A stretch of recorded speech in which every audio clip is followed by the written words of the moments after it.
Chapter 3. Sound play. El accent est el single. We've spent 2 chapters pontificating about learning and memory, and admittedly, we haven't gotten much done. You haven't learned any useful words, and I'm about to tell you not to open your grammar book. Instead, we're going to venture off into the land of sound.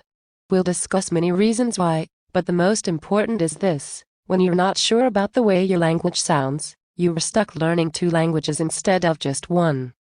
In an ideal world, the written language and the spoken language walk together, hand in hand. They share words freely among themselves, help each other through tough spots, and generally have a good time together. You come along, hang out, and soon enough, the 3 of you are good buddies. Written language gives you some good book recommendations. You have dinner over at spoken language's house, and the 3 of you have a blast. What's not to love? The 2 languages have a new companion, and you are getting to know them at breakneck speed, because you can chat about what you've read, and you can read about what you've heard. All of this goes to crap if we don't start with pronunciation, because we get stuck with a bunch of broken words. We encounter a broken word whenever we think a word is pronounced one way, but it's actually pronounced a different way. These words can't be shared between the written language and the spoken language, and as a result, they break up our little circle of friends. You may have encountered broken words in English. I certainly have. I spent the majority of my life convinced that the word scheme was pronounced scheme. I read about color schemes, pyramid schemes, and the scheming con men who ran them. Unfortunately, scheme had a friend named scheme. Scheme seemed quite similar in meaning and usage to scheme, but I never seemed to see both words in the same place, so I never knew when to use which word. I avoided using either of them whenever possible. I only discovered the true identity of scheme in the middle of college, when I finally decided to Google both words and figure out the real differences between them, and instead discovered that my 2 words were in fact 1 word and 1 pronunciation mistake. My 2 schemes lived in a crevice they had hewn between my spoken language and my written language. This crevice was, thankfully, small. I only rarely fell in and became confused, because schemes are not everyday occurrences. But imagine, for a moment, how difficult it would be if your entire language were dotted with schemes, and schemes lurking behind every corner. You would never be sure of the precise meaning and usage of any of these words, and as a result, you'd have a terribly difficult time using or remembering them. In English, you're unlikely to fall into the broken word trap many times. You're surrounded by conversations, books, movies, and television shows that will inevitably catch the wackiest of pronunciation mistakes. In a foreign language, you're not so lucky. At the end of my French immersion program, I sat in a classroom with 7 advanced French students, discussing philosophy. We had recently read Who is Clos by Sartre, and we were comparing Sartre's ideas with those of Descartes. It may have been the most esoteric, highbrow conversation I've ever had, and it was in French, of all things. One of my colleagues raised her hand and pointed out that there was another philosopher we should be discussing. His name was Descartes. French tip of the day. If you encounter an errant French word in your travels, you can assume that every final consonant is silent except for the consonants found in the English word careful. C, R, F, and L are frequently pronounced. My colleague had been caught by a broken word, but this time, her language was full of them. French is notorious for its quirky spelling. The vast majority of French's final consonants are thrown away. Beau is pronounced beau, and vous is pronounced vous. Oddities like these emerge in nearly every language. In English, phrases like I'm going to go are gradually replaced with I'm gonna go, which may eventually turn into I gon' go. These changes occur more quickly in the spoken language than in the written language, so each language eventually splits in half. French is, accordingly, 2 languages, the written language of Descartes and the spoken language of Descartes. In the ideal world we discussed earlier, you and these 2 languages will grow together and support each other. When you read a book, new words and bits of grammar find their way into your conversations. In those conversations, you'll hear new words, which will find their way into your writing. Every time you encounter new input, it improves your understanding and fluency in every aspect of your language. This process only works if you can successfully connect the words you read to the words you hear. My colleague had read about Descartes from books, and she had heard about Descartes in discussions. Because she hadn't internalized French's drop the final consonants rule, she was struggling to keep track of broken words with similar names, very similar beliefs, and the exact same professions. By the end of our discussion, she learned about her mistake. But what about the hundreds or thousands of words that we hadn't discussed? Which broken deserts, budgets, and terrains were still hiding in the shadows, armed with their silent final consonants, and waiting for their opportunity to cause confusion? The better you internalize good pronunciation habits in the beginning, the less time you'll waste hunting down broken words. If you can build a gut instinct about pronunciation, then every new word you read will automatically find its way into your ears and your mouth, and every word you hear will bolster your reading comprehension. You'll understand more, you'll learn faster, and you'll spare yourself the hunt for broken words. Along the way, you'll have an easier time memorizing, you'll make better impressions upon native speakers, and you'll speak more confidently when you're ready. How can you do this quickly? If you spend 2 months poring over spelling rules and vowel charts before learning a single word, you're probably going to get bored. You need a path through pronunciation that quickly teaches you the basics and then reinforces and develops your pronunciation instincts while you're busy learning the rest of the language. In this chapter, I'll break down the 3 main challenges you're up against: ear training, mouth training, and eye training. We'll cover the differences between them, the methods you'll use to beat them, and the rewards you'll find when you do. Train your ears, rewire your brain. At the edge of the North Sea, babies get a lot of credit in the language learning world. They have a seemingly superhuman ability to hear the differences between every sound in every language, and there are quite a lot of sounds to hear. The world's languages contain roughly 800 phonemes, 600 consonants, and 200 vowels. Most languages choose around 40 of these to form the words. Although the range is quite broad, there's a neat language called Rotokos in Papua New Guinea with only 11 phonemes, and Ta, spoken in Botswana, uses up to 112, plus 4 tones. Some of these phonemes are totally foreign to an English speaker's ear. The click languages of Africa can sound bizarre, but most phonemes are subtle variations on familiar sounds. There are at least 10 T's that occur in the world's languages, and English speakers rarely hear the differences among any of them. 2 different T's allow you to hear the difference between "my cat's tan" and "my cat's tan." Unless you frequent cat tanning salons, this distinction isn't particularly important in English. If, on the other hand, you were learning Korean, you would find that T as in tan and T as in stan are 2 entirely different letters, which form entirely different words. 3 Korean T's. Korean has 3 consonants that could be mistaken for a T, as in tan, as in stan, and, which sounds something like a cross between a T and a D. You can't easily hear the distinctions between the 10 T's because you've learned to ignore them. Back when you were a baby, you could hear all of them. This made your world a very confusing place. You were surrounded by babbling adults, each of whom had slightly different ways of saying their vowels and consonants. Your ears rang with the sounds of hundreds of different consonants and vowels, and you lay within this chaos, searching for order. You began to find this order between 6 months and 1 year of age.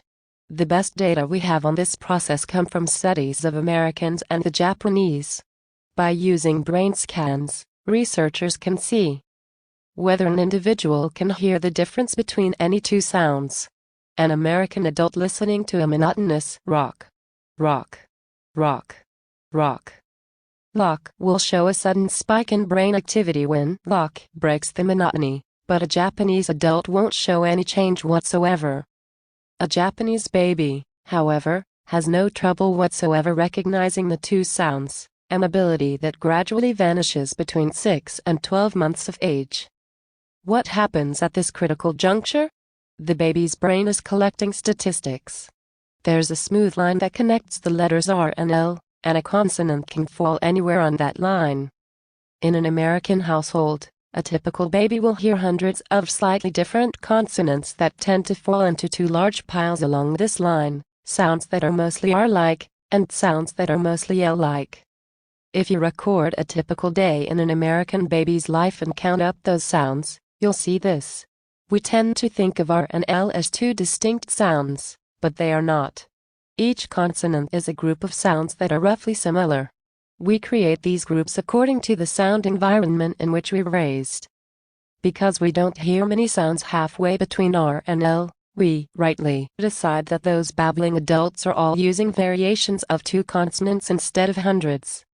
A baby in a Japanese household may hear many of the same sounds, but most of these sounds fall directly in the middle of the R-L spectrum. They rightly group all of these sounds together into a consonant halfway between R and L. This consonant, the Japanese R, doesn't sound quite like R, and it doesn't sound quite like L. If you listen to it, you'll find that your English-attuned brain doesn't know what to do with it. It will get filtered into one of your two consonant groups, almost at random. When you listen to a person with a thick Japanese accent, notice this: they aren't saying R when they mean to say L. They're saying a consonant you can't quite hear. Hearing the unhearable, the magic of minimal pair testing. Let's return to our Japanese adult, listening to a monotonous rock, rock, rock, rock in a brain scanner. As was discussed, he won't show any neural response if we surreptitiously sneak in a lock. What wasn't yet discussed is how terrifying this is for language learning. It is not that he misinterprets what he hears. He literally cannot hear the difference between these two sounds. As far as his brain is concerned, the words rock and lock might as well be spelled the same.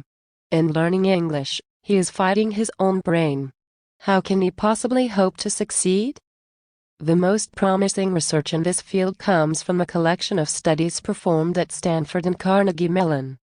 Researchers took a group of Japanese adults, gave them a small wad of cash, headphones, and a computer and told them to sit in a room and listen to recordings of the words rock and lock. Their job was to press a button labeled rock when they heard rock and to press a button labeled lock when they heard lock. Understandably, their performance was terrible. Even after practicing, it remained terrible. So far, so bad. The elusive Japanese R. The Japanese R, found in words like origami, R-men, and tempura, actually sounds like a combination of R, L, and D, with a little more R than anything else. It's a terribly difficult consonant to nail down for an American. I've spent a good half hour repeating after recording of the word R-men to prepare for one of my pronunciation demo videos, and I still can't hear the damn thing or produce it well. Fortunately, Japanese speakers never misinterpreted me when ordering beer in Japan. How could they? There's no such thing as biru in Japanese. Here comes the magic. Another group of participants was placed in the same situation, only this time their computer screens provided immediate feedback after each button press. For every correct guess, they saw a green check mark. For every incorrect guess, they saw a red X. Suddenly, they began to learn. After 3 20-minute sessions, they had successfully rewired their brains. On later brain scans, they showed a marked response in the rock, rock, rock, lock tests. They had learned to hear the unhearable. We can take this research and use it for our own needs. Rock and lock are classic members of a special group of words known as minimal pairs. These are pairs of words that differ by only one sound, and every language is full of them. I've tortured quite a few of my Austrian English students on the differences between minimal pairs like thinking and sinking, suspect and suspect, and niece and niece. These pairs get right to the heart of the hearing problem in a language, and practicing them with feedback provides the best way to train our ears and rewire our brains. You'll be able to find the essential minimal pairs in your language at the beginning of many grammar books with CDs and definitely throughout all pronunciation books. and I'm making it a personal mission to provide minimal pair tests on my website in as many languages as I can find. Fluent-Forever.com Chapter 3. These tests are as basic as they get. They play a recording lock and then ask you what word you heard, rock or lock. But what they lack in panache they make up for in results. I use them to learn the obnoxiously difficult sounds of Hungarian in 20 minutes a day for 10 days. They're also a lot of fun. You can feel your ears changing with each repetition. The benefits of ear training, pattern recognition and pattern breaking. When you use minimal pair testing at the beginning of your language journey, you'll learn much faster in the long run.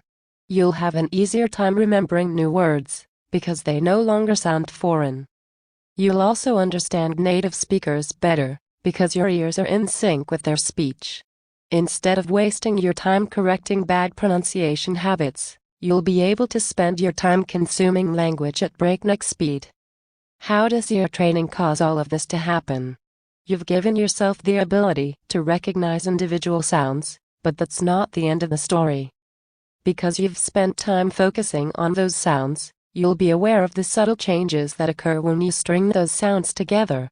This gives you two superpowers: you can hear sound rules, and you can hear when those rules are broken. Sound rules connect spelling to sound and sound to sound. They tell you which sounds can be combined. Sticks is okay in English and which can't. Sphinx is not. Languages are full of complex sound rules, and we're very good at picking them up if we can hear them. You can observe this with kids. There's a neat linguistic test that researchers like to perform on 5-year-olds. They show them a weird bird drawing and proclaim, "This is a wug." A wug. Then they show the kids 2 of them and say, "Now there are 2 of them." There are 2. And the kids gleefully exclaim, "Wugs." This all seems simple and pleasant enough, but keep in mind that these kids are performing an extraordinarily complex operation. Somehow, deep within their cute little heads, they know that the plural of this entirely new word sounds like Z, whereas the plural of a different new word, like heath, sounds like S, and the plural of task sounds like eyes. These rules are nothing to sniff at, and they're different in every language. German kids say Vax, not wugs. If your ears are sensitive to each new sound in your language, you will notice when there's a strange sound rule afoot, and every time you notice it, you'll get closer to internalizing it. Your second superpower allows you to notice when words break those rules. In English, we have lots of pronunciation rules. Okay is always pronounced like K, as in kick, except when it's not. Knife. The nice thing about rules and exceptions is that even when they're as maddeningly complex as English, and lucky for you, they are nearly always simpler in other languages. They never create new sounds. There is no word in English that doesn't reuse the 41 or 42 sounds of the English language. This is the case in every language. If you can hear all of the sounds in your language, then you might get surprised by the spelling of a word, but never by the sound of a word.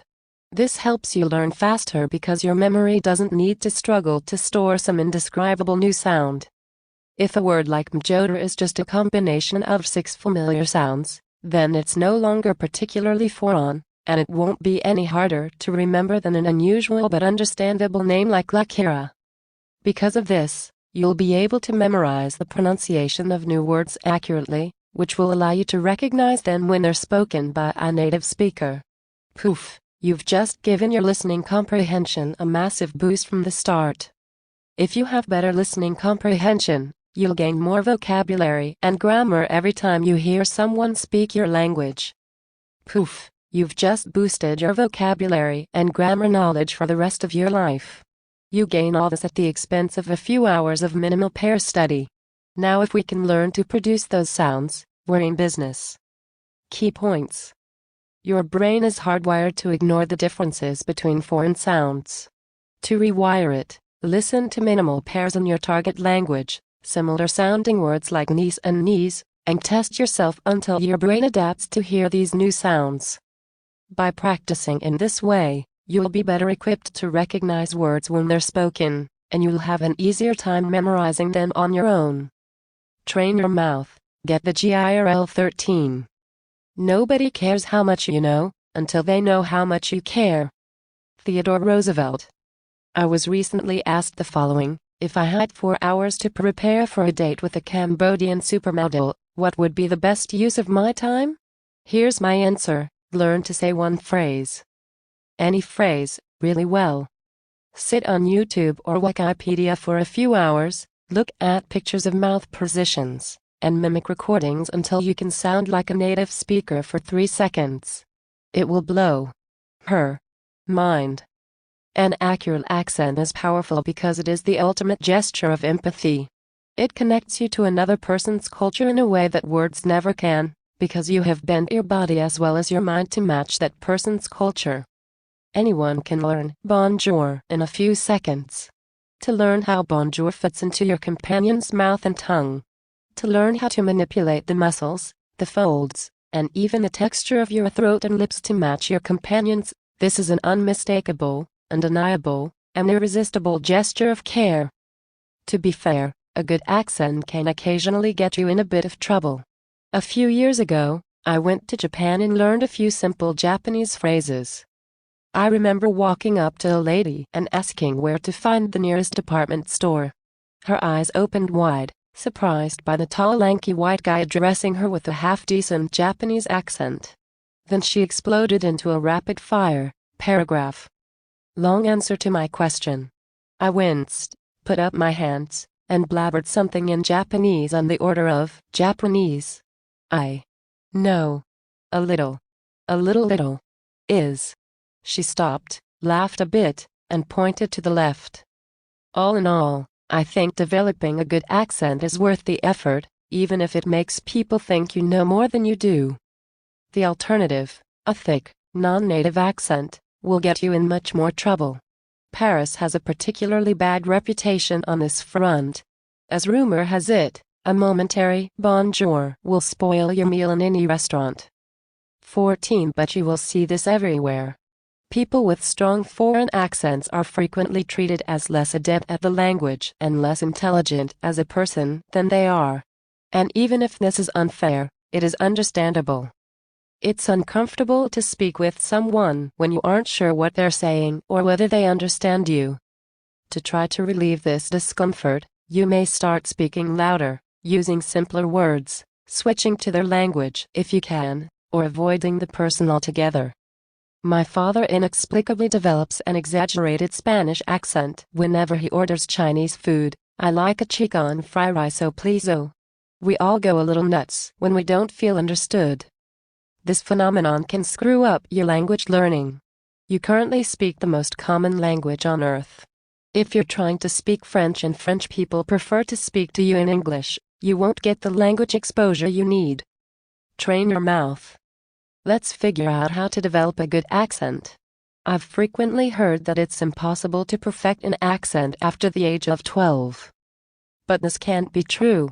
Actors and singers do it all the time, and we're not any smarter or better than the rest of humanity. We just care about pronunciation. We have to. No one will pay us for bad German, so we take the time to do it right. We start early, and we gain an awareness of what's going on in our mouths when we speak. Half of a good accent is simply a matter of timing. Singers learn pronunciation first, and as a result, we don't have to fight years of bad habits. We learn to parrot words accurately before we have any idea what they mean, so that we can get onto a stage without embarrassing ourselves. You should do the same. If you wait until later to work on your accent, you will have butchered every word in your vocabulary hundreds or thousands of times. This is where myths like the 12-year cap on accent learning come from. It's hard to unlearn bad habits. If, instead, you work on your accent early, then you will tend to pronounce all of your new words correctly. With every new word you learn, you'll reinforce good pronunciation habits, and those habits will last you a lifetime. If you've already studied a language, you may have some deeply ingrained bad habits. Your road will be longer, but there's hope for you yet. First, the bad news: your old habits are not going to vanish. They're carved permanently into some crevice of your brain. We'll build new habits in the crevice next door. Once you've trained your ears and mouth to produce the sounds of your language correctly, your job will be to learn each new word with your fancy new accent. Eventually, you will find two voices in your head, an old, crummy one, and a new, awesome one. As you consistently and consciously choose to use your new voice for new words, you'll strengthen your good habits until they become more familiar and comfortable than your bad habits. A few bonjours may slip through occasionally, but overall, you'll have the snazzy accent that gets you that Cambodian supermodel you were clambering after. Else doesn't? It's not all that complex. We simply know that the sounds we make are created by the movements of muscles in our mouths. We pick up an awareness of the everyday movements of our tongues and lips, and we combine them in a few new ways. For example, when you say ooh as in boo, your lips form a circle. If you keep your lips in that same circle while you try to say e as in see, you'll make a funny sound. This is a new vowel, which you'll find at the end of French words like fondue. If you practice it a little, you'll be able to act like a pretentious jerk at parties. Sorry, what did you eat? Fondue. Perhaps you meant fondue? Oh, now I understand. To master your own mouth, you'll need information. You need to know what your mouth is actually doing whenever you open it. This information can be hard to access, because it's hidden in relatively impenetrable linguistic jargon. Terms like voiceless epiglottal fricative aren't particularly inspiring, and so most people are forced to rely upon terrible, confusing descriptions. It's kind of like single quote ch, like when a Scottish person says lock, only it's farther back in the throat, kind of like gargling, only even deeper. I've made a series of YouTube videos to help you get the pronunciation information you need. Fluent-Forever.com Chapter 3. Watch them. They take 35 minutes, and at the end, you'll understand how your mouth does what it does. In those videos, I go over a tremendously valuable tool known as the International Phonetic Alphabet (IPA). It was created, naturally, by the French, who needed some way to deal with the fact that 4 of the 5 letters in hedges were silent. It's pronounced, eh? The phonetic alphabet they developed does 2 awesome things. It turns languages into easily readable sounds, and it tells you exactly how to make each of those sounds. In English, there are 10 ways to spell the oo sound in the word to. In IPA, there is only one, always, you. Ridiculous English spelling, food, dude, flu, fruit, blue, to, shoe, move, tomb, group, through. Awesome IPA spelling, fud, dud, flu, fit, blue, to, you, move, grup, you. Every IPA letter is not only a sound but also a set of instructions on how to make that sound. This is super useful. When I began Hungarian, I looked up the sounds of that language on Wikipedia.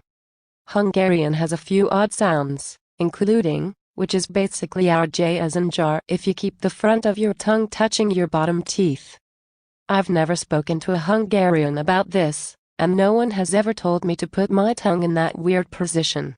The IPA symbols themselves spell it out for me, and they can do it for you, too.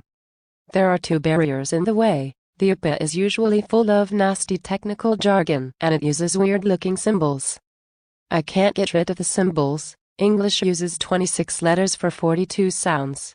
A phonetic alphabet needs extra symbols, but I can show you a way around the jargon. In general, you only need 3 pieces of information to make any sound. You need to know what to do with your tongue, with your lips, and with your vocal cords, and there aren't that many options.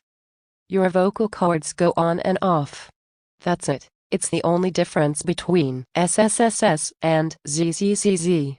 When you're speaking vowels, your lips are basically rounded like ooh or not. That's all. The rest of the IPA focuses upon the location and behavior of your tongue. In Appendix 4, I give you an IPA decoder chart. Anytime you come across some weird sound you don't understand, you can load up the Wikipedia article for your language, for example, IPA for Spanish or IPA for Swahili, and compare it to the chart. The chart will tell you what to do with your tongue, your lips, and your vocal cords. You can use this chart as a universal decoder device that translates a word like mjoder into a series of tongue, lip, and vocal cord positions. Coupled with your newly trained ears, you'll have a much easier time mimicking each new sound in your language. Backchaining, how to get ridiculous words into your mouth. So you've dutifully learned each of your sounds, you fling open your textbook, and run face first into a German word like Höchstgeschwindigkeitsbegrenzung, speed limit. Now what? Each of the sounds isn't particularly hard, but how do you get your tongue to jump through so many hoops in a row? Go backward. Say the end of the word, and then add one letter at a time until you can say the whole thing. Let's try the Russian word for flinch, as in, I flinch whenever I see this word, vzdrognu. It manages to string together 4 consonants in a row before reaching its first vowel. Ik. We'll go backward. While you might have trouble saying vzdrognu, you can say nu. Now you can add a letter and practice saying gnu. Once that's comfortable, keep building up, one letter at a time. O. Gnu. Ognuar. Ognu. Rognu-d. Rognu. Drognu. Z. Drognu. Zdrognu. This one's tricky. Buzz like a bee, z, and then say drognu. Zdrognu. V. Zdrognu. Vzdrognu. Same story. Zdrognu. Say that 10 times fast. Tongue tricks. Backchaining is, incidentally, the cheat code for tongue twisters. You can use it to combine words in the same way you would use it for letters. For a real challenge, enjoy this Czech classic, strcprstskrzkrk, which means, naturally, stick your finger through your throat. This is called backchaining, and it's an old singer trick that can work tongue-related miracles. You're using muscle memory to trick your tongue into doing things it wasn't able to do before. While your tongue can't handle 8 new movements at once, it can handle a single new combination of 2 familiar sounds. If you split long, difficult words into small, easy chunks, you'll find that your tongue is capable of remarkable acrobatic feats. You may wonder why we're going backward. After all, we could start with V and progress to VZ, VZD, VZDR, and so on. Indeed you can, but in my experience, it doesn't work as well. By going backward, you practice the end of the word every time you add a letter. This makes it easier and easier to finish the word correctly and automatically. Because of this, you only need to focus your attention for a brief moment at the very beginning, H. And you can let your tongue go on autopilot for the rest of the word. Höchstgeschwindigkeitsbegrenzung. By making the end of a word as easy and familiar as possible, you'll never get lost on the way there. Key points.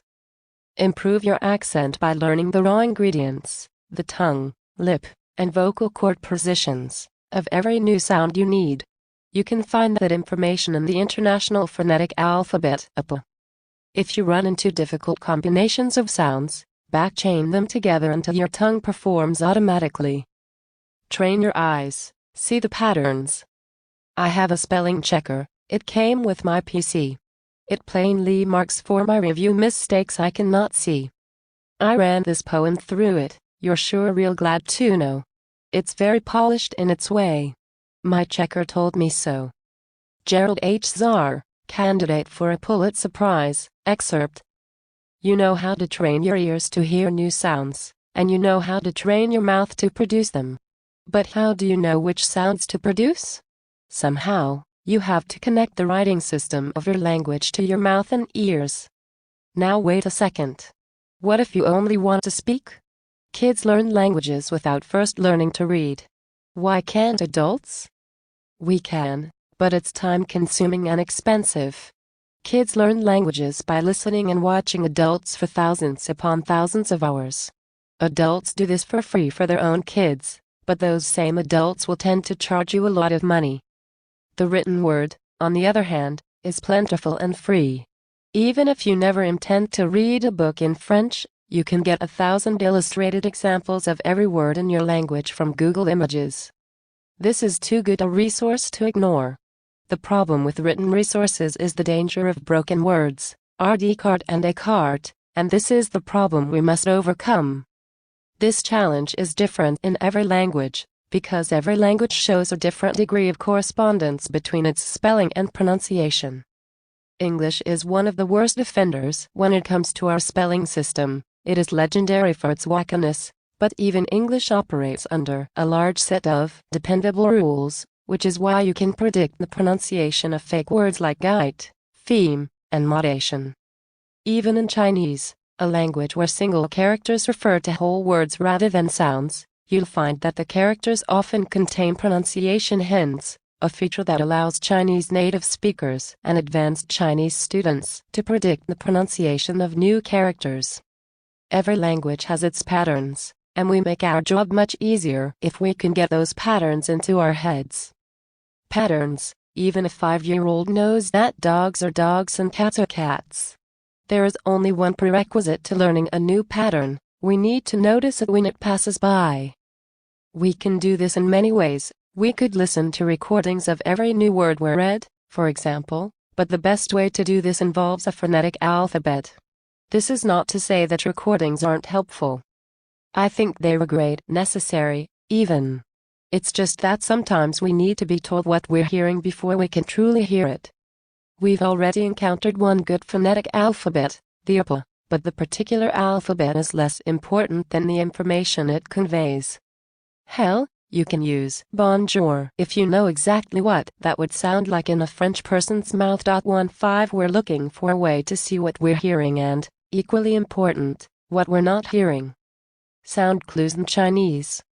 More than 80% of Chinese words contain phonetic clues. For example, the character mu, to wash oneself, contains a little character for a tree, which is also pronounced mu. As you get a feel for the basic Chinese characters, you'll be able to guess at the pronunciation of a new character reasonably well. You might guess pang when the R's are a powerful source of input. If we aren't careful, they can trick our ears into a state of inattention, and inattention can prevent us from learning the patterns we need. I once showed a friend one of my digital flashcards for French. It had a picture of a cat with the word chat underneath, and it played a recording of the word chat, said the recording. The T is silent. Shot, repeated my friend. No, it's chat, I corrected. Oh. Okay, he replied. Shot. I run into this problem a lot with my English students. It's terribly difficult to get a student to say listen when he sees a word like listen.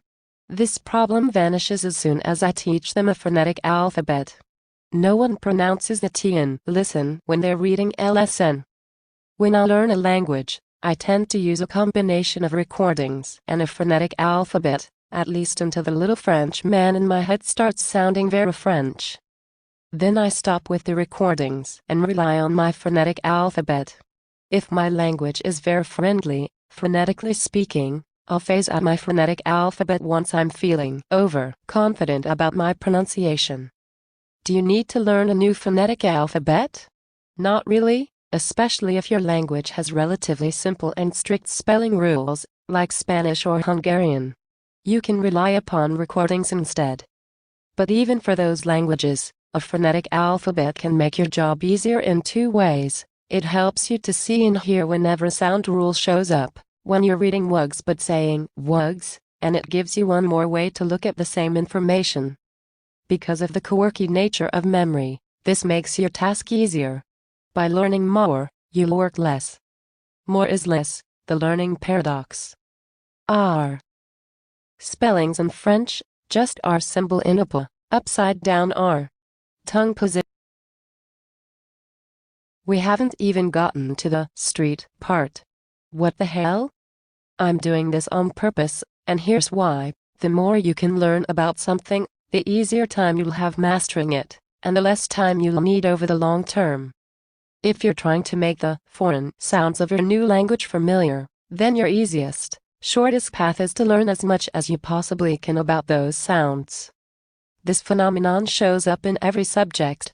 As a kid, I loved math. It had this neat quality, because everything was connected. You memorize that 3, 4 is 12, and then you learn that 4, 3 is also 12, and eventually you start realizing that you can switch the order of any two numbers you're multiplying. You see that 3, 4 and 4, 3 are examples of something much larger, some abstract, floating pattern known as multiplication, and every new example helps you hold more of that giant floating pattern in your head. That pattern changes and becomes more subtle and nuanced with every little fact you learn. Soon you begin to see the connections between multiplication and division, and multiplication and exponents, and multiplication and fractions. Eventually, your giant floating pattern of multiplication becomes part of a bigger floating pattern, a universe of math. As long as I could connect every new thing I learned to this universe, I had an easy time with math. And I noticed that classmates who had problems with math weren't struggling with math. They were struggling with connections. They were trying to memorize equations, but no one had successfully shown them how those equations connect with everything they had already learned. They were doomed. At some point along their path, their interconnected math universe had shattered into fragments, and they were trying to learn each piece in isolation, an extremely difficult proposition. Who could possibly remember the formula for the volume of a hexagonal prism? How could you make yourself care enough to actually remember? It was so much easier if you could see how all the pieces interrelated, how multiplication connected with the area of rectangles, how the area of rectangles connected with triangles and trapezoids, and how the volume of prisms connected back with multiplication. I didn't have to memorize formulae. They were just examples of something much, much larger. Math can be hard for the same reason that languages can be hard.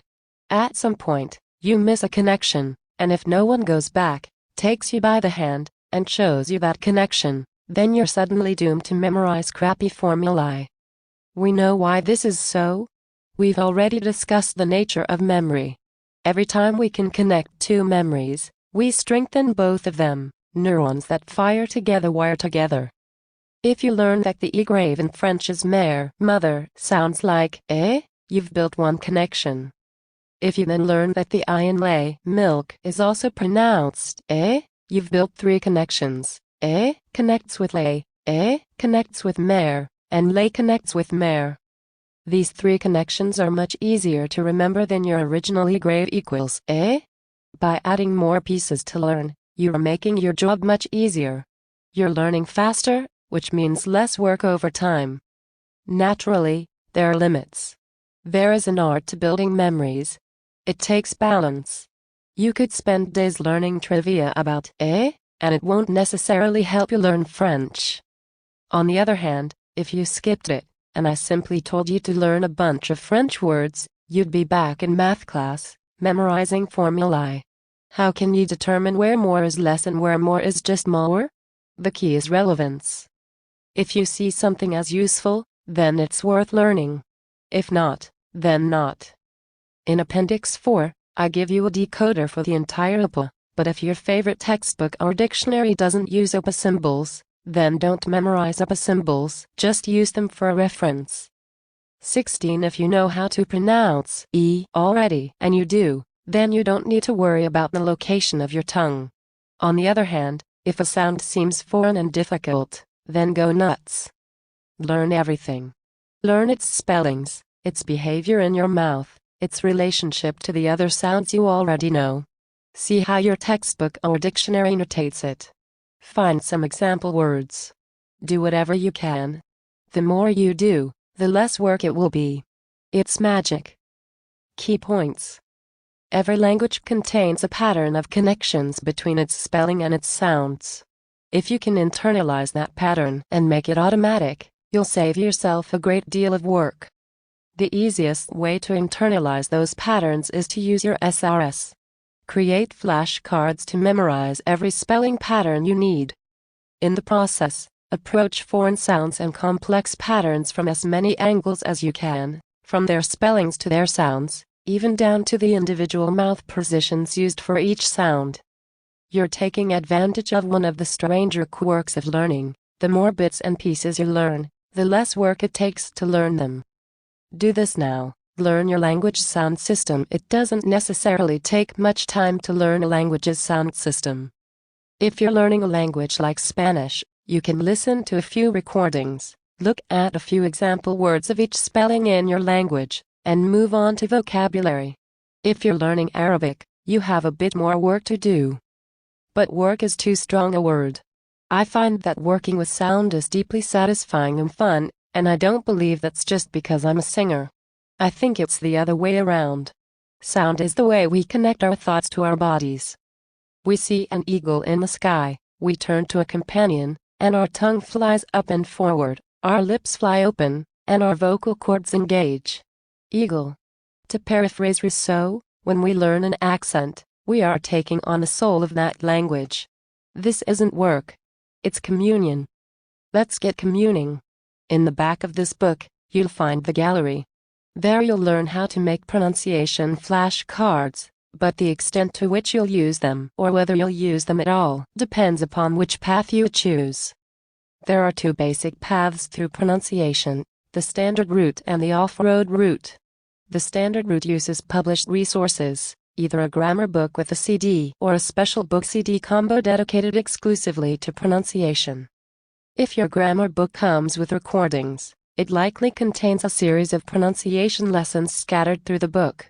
Ignore all the vocabulary and grammar in your book and jump to each pronunciation section. There, listen to and mimic the recordings and then move on to the next pronunciation lesson until you are done. If your grammar book is text only, then consider buying a dedicated pronunciation book with CD and working through it from cover to cover. If you need help remembering a given sound or spelling, then you can pick and choose whichever flashcards you need from the gallery. The off-road route takes the tools we've found, minimal pair tests for ear training, the APA for mouth instructions, and our SRS for getting it all into our heads, and builds a pronunciation trainer out of them. These trainers test your ears until you can hear your new language's sounds, connect those sounds to the spelling patterns in your language, and dump the information into your head through your SRS. I've tried to make your job easier by doing as much of the grunt work as possible. I'm creating trainers as fast as I can in as many languages as I can. If I've done one for your language, then grab it. These trainers are cheaper than a pronunciation guidebook, and they should do a much better and faster job than the standard route. If you use these, you won't need to make any flashcards now. Just download them, install them, and within a few weeks, you'll have pronunciation mastered. If I haven't done your language, or if you prefer to do things yourself, then jump to the first gallery. There I'll show you how to make your own pronunciation trainer in a few hours. You'll use a combination of resources. A quick tour of the pronunciation toolshed, links at fluent-forever.com. Pronunciation resources are a mixed bag.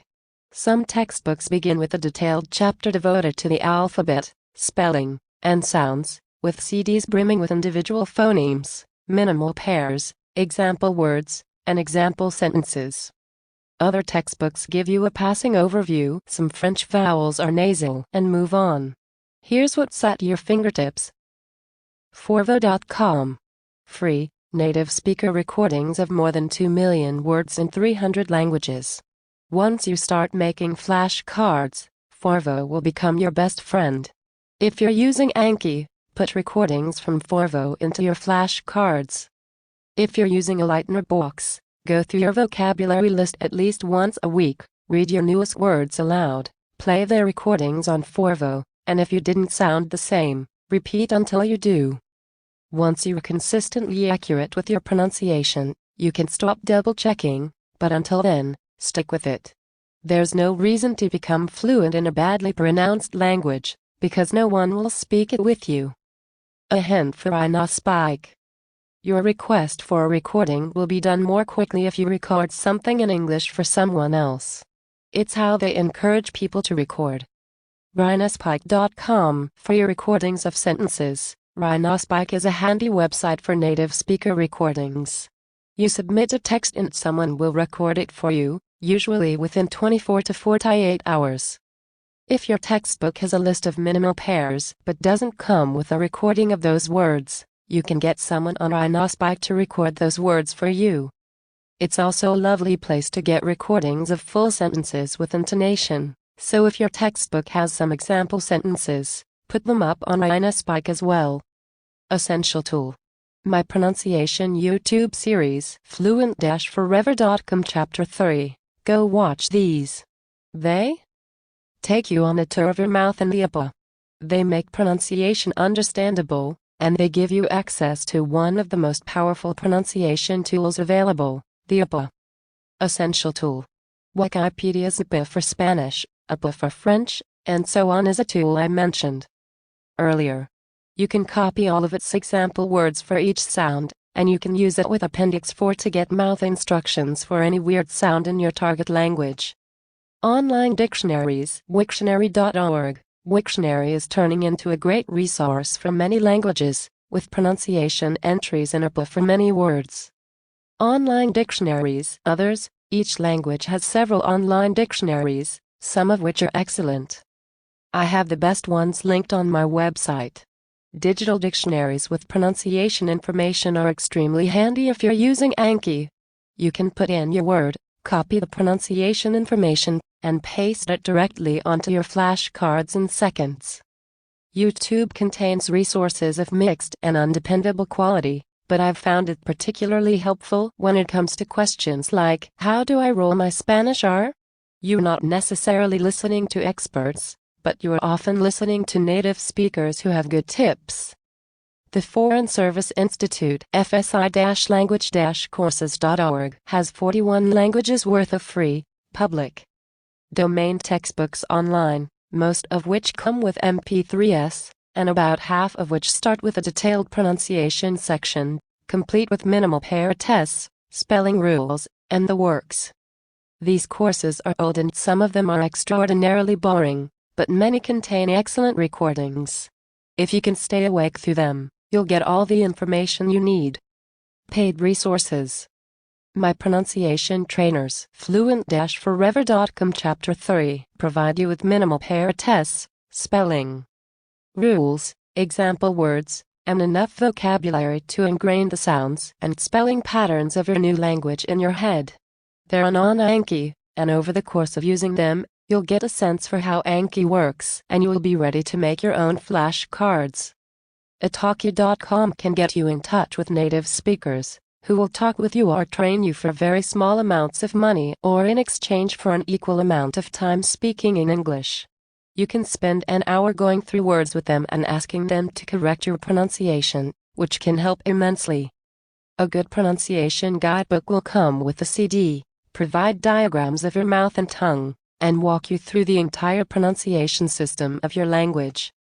The best of these will include minimal pair tests. These books don't exist in every language, but they're extraordinarily helpful when they do. An exceptionally good textbook CD combo will start with a good pronunciation guidebook and provide you with everything you need.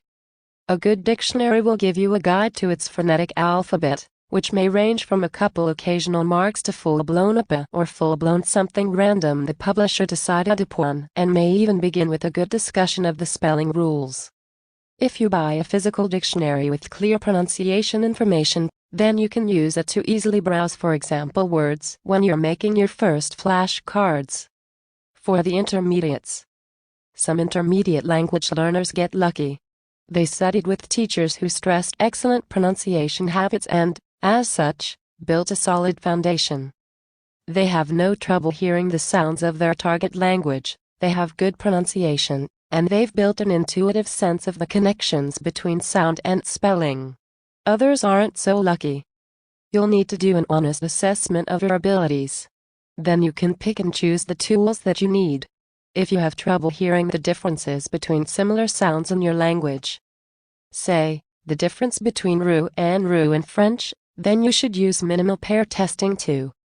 If you can hear the sounds, but you have trouble producing them, then play around in Appendix 4 or get a tutor on italki.com to coach you on pronunciation until you get a feel for your target language's sounds in your mouth. If you can't quite remember which spellings make which sounds, then just use the flashcards in the first gallery. Any effort you put in now will speed up your progress for the rest of your journey. It'll also ensure that native speakers actually speak to you instead of switching to English at the earliest opportunity.